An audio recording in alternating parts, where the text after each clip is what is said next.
36 जिल्हे 36 बातम्या. News G9 Maharashtra. उत्तर तुमच्या प्रश्नांची.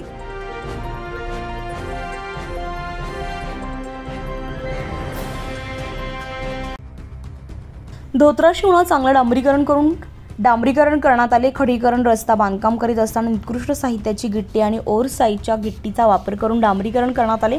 डांबरीकरण करत असताना साहित्य हे निकृष्ट दर्जाचे वापरण्यात आल्याचे निदर्शनास आले असून या रस्त्याची चौकशी करून कंत्राटदारांनी संबंधित कर्मचाऱ्यांवर कारवाई करावी अशी मागणी गणपती भक्तांनी आणि गावकऱ्यांनी केली आहे. 5 वर्षांपूर्वी तब्बल 3 कोटी रुपये खर्च करून तयार न झालेला गोळेगाव धोत्रा शिवणापर्यंतचा डांबरी रस्ता सुस्थितीत असताना दुसऱ्यांदा त्याच रस्त्यावर डांबरीकरण करण्याचा घाट कशासाठी असा सवाल वाहनधारकांनी उपस्थित केला आहे. पावसाळ्यापूर्वी सार्वजनिक बांधकाम विभागाने अचानक हाती घेतलेल्या कामाची मात्र चांगलीच चर्चा रंगली आहे.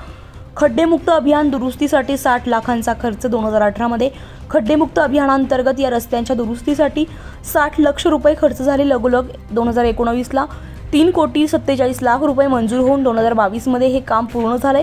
एकाच पावसात रस्त्यावर अनेक ठिकाणी खड्डे पडल्यामुळे पुन्हा 2023-24 मध्ये पॅचवर्क झाला. सध्या रस्ता सुस्थितीत असताना केवळ 5 किलोमीटर डांबरी रस्त्याचे नवीन काम सुरू आहे. पहिल्या जुन्या रस्त्यावर कच्चा दगड वापरून डांबरीकरण सुरू आहे.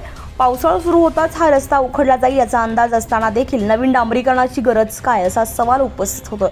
हे होत असताना या मार्गाने 13 मे रोजी झालेल्या निवडणुकीच्या माध्यमातून पुढारी अधिकारी कर्मचारी पदाधिकाऱ्यांनी परिसर पिंजून काढलाय. मात्र या डांबरीकरण रस्त्याच्या कामाचा दर्जा पाहण्याची हिंमत कोणीही दाखवली नाही. न्यूज G9 महाराष्ट्रासाठी प्रतिनिधी शेख नदीम, सिल्लोड.